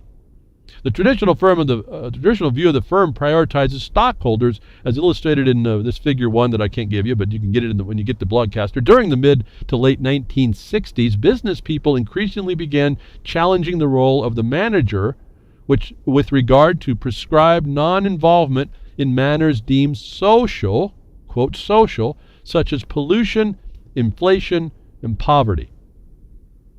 While these problems affect society as a whole, some people have argued that businesses are better positioned than individuals to tackle these types of concerns effectively and successfully. People have argued about this. In other words, this is not set in stone either, and there is no common conclusion, and I don't think there would be. Everyone's free to do their business, again, constrained by by no adverse effect for things around them, or at least manageably so. Nothing's perfect. That would be a determination for each manager, each business owner. These people are coming in as do-gooders to say that's not good enough. Advocates of the stockholder view of the firm have nevertheless maintained that it is not the place of the managers or firms to dabble in social responsibility. They contend that managers should, indeed they are obligated as a matter of fiduciary duty, focus on maximizing stockholder returns. That might be a contention for a lot of you all. Don't get wrapped up in all this corporation nonsense. This is the tool they use against you. So you better understand more than our prejudicial knee-jerk response about corporate view. They treat you as a legal entity. So don't forget that point, and you address and you jump into sustainable things, which happens to be all the things that you need to live. So be careful. Don't let your mind shut off here. Oh, we're talking about corporate things. They're talking about you. You're the manager of your life, the business they've created in the name that they use for you. Milton Friedman, a noted free market economist, that was a joke. A noted free market economist has been the chief spokesman for this view, which he articulated most prominently in an article that has for more than 30 years remained among the most often cited references for stockholder theory of the firm. The social responsibility of business is to increase its profits. Initially appeared in the New York Times Magazine in 1970 and has subsequently been reprinted in a wide variety of sources. Interestingly, while it was published in the popular press as a news article, it addresses and is tenable to both scholars and practitioners, and remains the leading encapsulation of stockholder theory of firm management. In sum, Friedman denounces any discussion of social responsibility for business, as their investors and stockholders are entitled to corporations' residual profits. The interests of all other constituents are preempted by pre-existing arrangements. Profits are to be provided to stockholders, just as products and services are delivered to customers, paychecks are distributed to employees, and so on. Friedman concludes, there is one and only one social business responsibility of business: to use its resources to engage its activities designed to increase its profits so long as it stays within the rules of the game, which is to say, engages in open and free competition without deception or fraud. And those of you of my free market listeners, you're saying, well, what's wrong with all that? Well, he capitulates to this imposition later on, this other imposition. Somebody got to him. On the other hand, if you understand the lingo, maybe not. Except that he does capitulate the point without clarification. Maybe he's recognizing the inevitable. I don't know. Friedman's conclusion is echoed in the more recent opinion expressed by Albert Carr. Quote, as long as the company does not transgress the rules of the game set by law, It has the legal right to shape its strategy without reference to anything but profits. A wise businessman will not seek advantage to the point where he generates dangerous hostility among employees, competitors, customers, government, or the public at large. But decisions in this area are, in the final test, decisions of strategy, not ethics. And just as a private aside, it's essentially how when I was growing up, that's why you did business, and you did it to serve your customer base, and you pleased them, and your business would prosper, and you had to find something that people wanted. It was pretty simple that way. There was no other consideration. And in that was almost a self-checking provision, given that everybody knew what the business is that you did. And we're just talking on the up and up here. Going back to the article, this statement captures the underlying belief that has traditionally characterized thinking about business, that business decisions are driven by profits and only profits, and that ethics are virtually irrelevant with the exception of deception, fraud, and so on. And I have to say that's maybe a misstatement. If you are looking to the customer base, more than likely you're having to have some moral, ethical response to them. And so it's kind of built into the model that's disregarded in this article to build the point that there needs to be a new model, non-legislative, non-law. I understand the law. This firm in this old decision says that these firms operate under law. The new one is there is none. B, here this argument, evolution of legal thinking. Now we get the bar member in here. Remember, don't divorce the players. Jurisprudence, such that it can be called in the United States, has involved at least a century of debate about the nature of business and the significance of stockholders and other stakeholders. Now here they use the word stakeholder for the first time.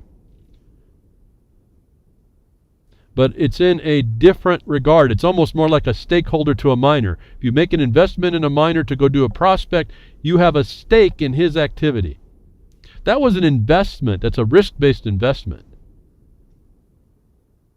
Now it's deemed to be someone who promotes sustainability as a stakeholder, one who can affect, and it's mostly adversely affect, someone else. So this century of debate over this stockholder-stakeholder is not the same debate that we would have today over a stockholder and stakeholder. This document goes through to explain how it was altered, and I can identify for myself at least how it was done criminally. And not hardly anybody knows that, but we got the clues. It's done non-legislatively to influence people outside and beyond their personal, where they drop their personal morals and ethics at the door. That can be influenced by someone external to them, or will recognize that because that externality exists, they better comport their actions. And haven't I just talked about the green terrorist organizations that we deal with? You don't do what they say, they're going to sue you. Isn't that right? Since then, this article goes on, has evolved a conflation of the requirements that the business have profit-generated motive with the perceived requirement that business, more properly business management, should focus on profit maximization. Number one, the Dodge versus Ford Motor Company case. The stockholder view of the corporation asserts that corporations are purely private enterprises with a single goal of wealth maximization for the owners of the shares. The idea here is that the corporate funds are limited, and if they are poured into philanthropic or other outside activities under the guise of doing something socially responsible, funds are not they're being directed toward their proper end, which are stakeholder ownership. This is the view seemingly accepted by the court in the Dodge decision, where the court held that the corporation's primary purpose is to maximize profit maximization for stockholders. The court indicated that a corporation and its managers owe a fiduciary duty to its stockholders, and that the corporation's primary purpose is profit maximization for stockholders. In this case, the court effectively nullified Henry Ford's discretionary powers to use the corporate profits for the benefit of employees and consumers, for that interfered with profits being returned to stockholders. The Dodd versus Burrell debate. In 1932, An ongoing debate between Merrick Dodd and Alfred A. Burrell Jr., conducted in a series of articles published in the Harvard Law Review, brought the controversy between stockholders and stakeholders to a greater public awareness. Again, I have to interject. These stakeholders are ones with an interest in the risk outcome. The stakeholder of today is someone who is a terrorist, who can affect that firm. One's an internal thing, and the other is the external thing. So keep track of this one, because if you miss that, you miss everything here. Going on, in his article, Dodd argued that the managers act with the trust of the entire community, and the corporations provide a social service as well as profit-making function for society. Managers, therefore, have fiduciary obligations which, instead of being limited to stockholders, should extend to a broader range of constituents. Constituents, isn't that a political process, these constituents as well? Voting share. Don't they make now the community a voting stockholder in a way through this constituency they now impose? And you see how they use these words in order to validate a position which actually shouldn't be commingled. The constituents are now commonly referred to as the firm's stakeholders. There's the conversion. The constituents are now commonly referred to as the firm's stakeholders. Burrell, in reply, argued that this sort of view of managers and corporations potentially opens the floodgates to widespread abuse. Boy, wasn't he telling the truth right there, as we experience today. He contended that absent the legal obligations of managers to protect the financial interests of their stockholders, there is a serious danger of managerial indiscretion. Burrell therefore cautioned against the notion of corporate social responsibility because it does not fall within the appropriate scope of corporate undertaking.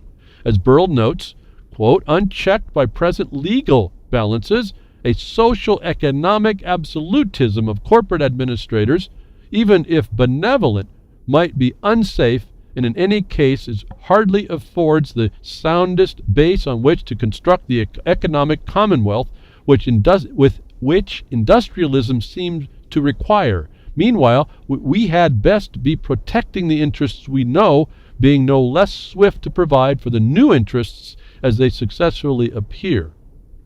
I want to bring your mind back to the beginning of this. Socioeconomic absolutism is sustainable development. It is what the UN promotes. In the end, Burrell's view prevailed, and the courts and legislatures in the United States since then have tended to subscribe to the position that the maximization of stockholder wealth benefits stakeholders more than the alternative course of action. This is the old definition of stakeholder.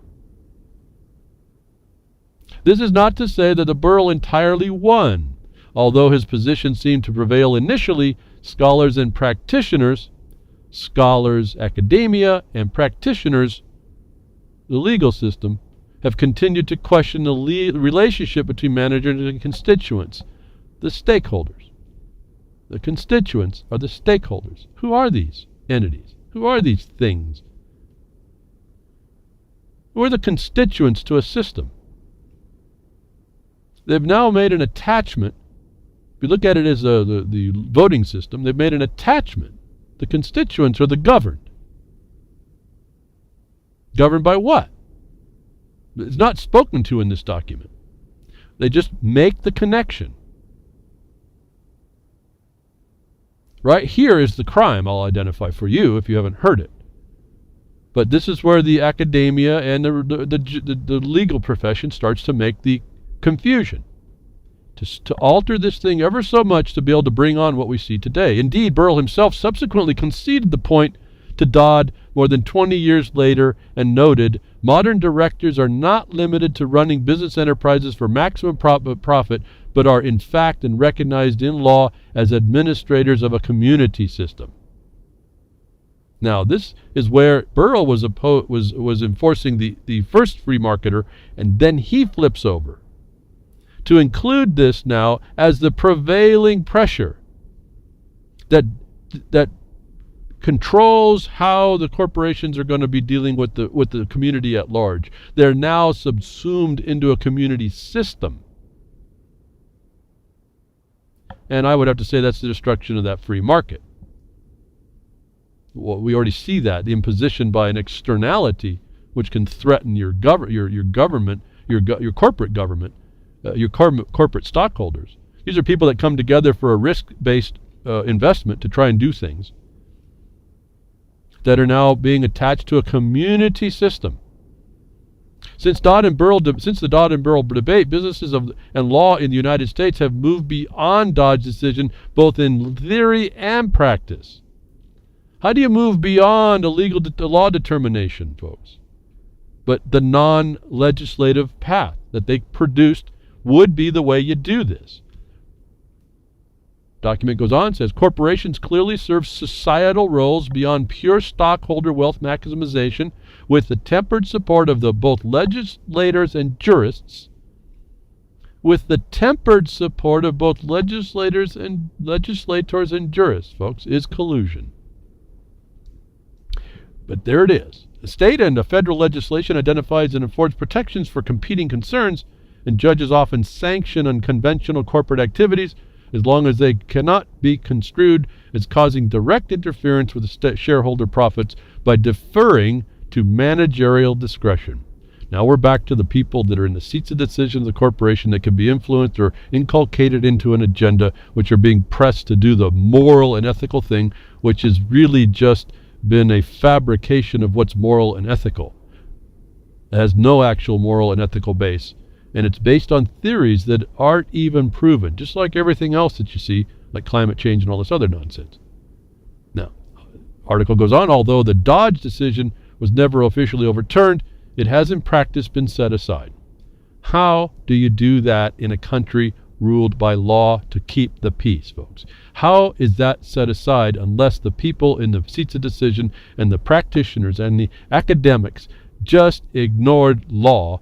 And we sat back and didn't know this was going on, but we sit back after hearing this, and how do you look at that? They set aside law, an understanding on how things work, just set it aside. How do you do that? And if you are going to go ahead and use this as an authority where they set Dodge aside, where it was done, why can't you just set aside anything else that irritates you? Would be an interesting question for somebody in authority. But they just set aside the standard, folks. This is the reality you're living in now. Everyone looks for a court precedent. There isn't going to be one. Article goes on, it is no longer followed or accepted as binding precedent. It is merely a landmark in legal theory. Did you know all your system is so weak that it just can be ignored? And if it can be ignored by this sentence, this paragraph alone, why can't you use this as a defense in a court of law, so-called, because it's all this reflexive stuff, folks. But why can't you use that? How about we just set aside? You know, set aside is a pre-plea remedy and avoidance. Did you know that? How about we just set that aside, judge? You allowed it in Dodge's decision. There's no set in stone. Let's just set that aside. Let's make that a mere legal theory in the past as a landmark. We passed. But this is how they build this discussion about stakeholders. So here's another violation. They just set aside the law. They don't care. And if you're crickets, you don't care. They don't care. You don't care. They don't care. They don't care. You don't care. It's fine. Whatever is appropriate is the rule. Whatever appropriate, you heard that in the Bar Association documents I read to you, wherever appropriate means whatever they get away with. Number 3, as we move on, constituency statutes. During the 1980s, many states gradually adopted, brought in foreign impositions and agreed that they'd be okay inside the gate. Quote, constituency statutes. These statutes, drafted in virtually identical language, these are model acts, folks, across which the Bar Association made, expressly permit managers to consider the interests of certain constituents, stakeholders, under certain circumstances. Although these statutes have rarely, if ever, been applied, their emergence reflects reflexive law, I don't even think it can't be considered law, reflects a significant and meaningful shift in legal thinking in that they acknowledge the interest of non-stockholder constituents. This was done by the Bar Association seeding the system. The role of fiduciary duty, number 4. Another important consideration in the notion of fiduciary duty is the notion of fiduciary duty, which is often assumed to preempt attention to stakeholders. As Richard Morins and Andrew Wicks points out, quote, courts did not historically encumber corporate management with a fiduciary duty toward company stockholders in order to privilege shareholders vis-a-vis other stakeholder groups. I want to go back up, assume the preemption attention to stakeholders, and they also talk about the fact then that they're going to be changing that. Your decisions based on some external threat is what this ends up coming to. Rather, it was designed to prevent self-dealing on the part of directors and top management that fell short of criminal behavior such as embezzlement. So we're dealing with some real serious problems within the corporate structuring that needs to be dealt with, that they then now start to give those problems. When you have a problem, the occupier will look to see how that division, they can exploit it to become more effective in interfering with your life in the future. While the notion of a fiduciary duty does serve to prevent self-serving managerial behavior, it was not intended to preclude managerial considerations of non-stockholder concerns. According to Morins and Wicks, again, according to two people, now, untested, just academics, just making this stuff up as they go, thinking that they're the do-gooders that can change the thoughts of companies and businesses. And I'm not going to say they did. Ultimately, they're doing it. But the point is the source is coming from just two minds somewhere out there. They say when conflict of interest is not at issue, no case law or corporate statute argues that the management fiduciary should be equated with a right of stockholders to oversee managerial decision-making. They further assert, just an assertion, you only have the rights you assert, so they're asserting this, whether or not it's right or not, I don't know, we're just going to talk about it.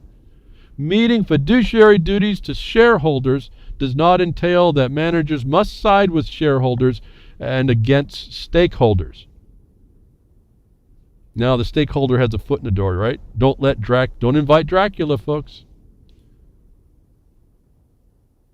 They've given the power to a manager to not look at the shareholders as against stakeholders.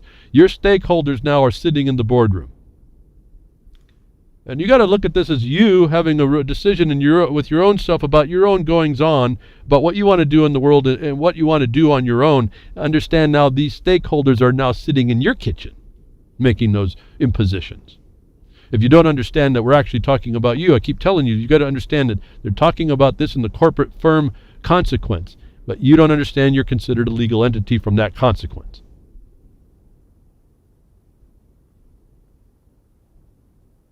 They further assert meeting fiduciary duties to shareholders does not entail that managers must side with shareholders and against stakeholders. Firms that have the legal autonomy to act proactively and advance the interest of a number of stakeholders simultaneously. Therefore, stakeholders are not afforded Therefore, stockholders, the people who have the risk in the company, are not afforded inherent legal priority in this theory. You now see the community system imposed upon business. These are just thoughts from people, folks, that are controlling this thing and moving this thing in a direction where the UN, where the Bar Association, where the global structure needs it to go. That they give power. In other words, if this is reduced to property, they're giving somebody down the road the right to tell you what to do with your land. What other property in a business is it when it's yours, exclusively possessed in your blood, sweat, and tears that you have watched been eroded by this concept? Therefore, stockholders, you that have this actual stock in this endeavor, in this organization, are not afforded inherent legal priority. No, the community gets to have a say now. The stakeholder. Folks, that is a felony. Right there. C, stakeholder view of the firm. Now, from the perspective of the stakeholder, in contrast with the stockholder view, the stakeholder view of the firm recognizes that stockholders are but one group of relevant constituents. We're all equal here, folks. You hear that? However have you heard that before? All equality. Relevant constituents. We're all voters in this game. I'm a voter in your business. How's that? This is how this works. This is their theory on how this comes down. This is how it works. And we have been crickets against it. According to this view, a stakeholder now, according to this view, remember it changes, and here it is again. A stakeholder is an individual or group who affect or is or are affected by the operations of the firm. According to this view, a stakeholder is any individual or group who affect or are affected by the operations of the firm. Do I have to read that again? A stakeholder is anyone, I have to read it again, you have to get this. By this theory, which has not been proven out except that it does work to hurt you, a stakeholder is any individual or group who affect or are affected by the operations of the firm. The stockholders are stakeholders, but so, too, are employees, customers, and a wide range of others. Although this sort of thinking dates back at least a century, the term stakeholder has only been used in this way since 1984, when Edward Freeman authored Strategic Management, a Stakeholder Approach. In his book, Freeman did what no one else had yet successfully attempted. He confronted the vague stakeholder notion head-on and developed a pragmatic, comprehensive analysis of business and its stakeholders according to business functions, products, markets, activities, and duties. In other words, they made a lie that the stakeholder notion was vague. In fact, it was understood very clearly. He made it vague, and you see how the comprehensive nature, the umbrella, the wet blanket he now is going to control by his control of this term, his redefinition. Whereas past scholars and practitioners had referred to stakeholders in passing or had merely assumed a shared understanding of the term, Freeman consciously introduced and articulated the basis for a theory that competes head-on with commonly accepted stockholder theory of the firm. The choice of the word stakeholder was intentional. He asserted, words make the difference in how we see the world. By using stakeholder, managers and theorists alike will come to see these groups having a stake. Stakeholder connotes legitimacy, and while managers may not think that certain groups are legitimate in the sense that their demands on the firm are inappropriate, they had better give legitimacy to these groups in terms of their ability to affect the firm. Is the definition of felony coercion and felony theft by extortion, folks. His view is a crime. His view, because it can affect you, that it's given legitimacy, is a crime by definition. This is like because Genghis Khan and the horde standing behind him can affect you when you say, no, I don't want you coming in my house.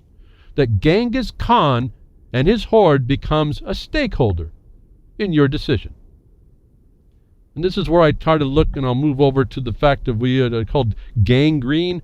This is what you're looking at, the stakeholders in environmental context and reflexive law. This is Genghis Green.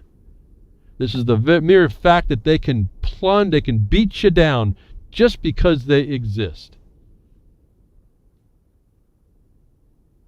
This is Genghis Green on our doorsteps, in our houses, around, at our kitchen table, everywhere now, by this definitional shift.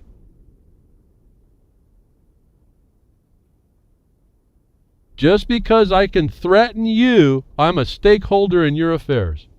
Is the definition of stakeholder that everyone seems to want to use everywhere. And I didn't finish this. I'm going to get back to this. I hope to finish this next week. I'm going to read some more. I got another few pages to read through that expose this crime against us. So thank you very much today for tuning in. I'm running out of time. I appreciate Grimner, what you do there. Keep the website set up, giving me the place for the broadcaster and the chat rooms and all the chatters and everything. And freedomsnetwork.com and social network. Join up if you want. Please enjoy that space. Like Facebook, but not. And UCY.tv. Thank you, Jules, for simulcasting. And then all the places, Spreaker, Montgomery Mary, allowing for that.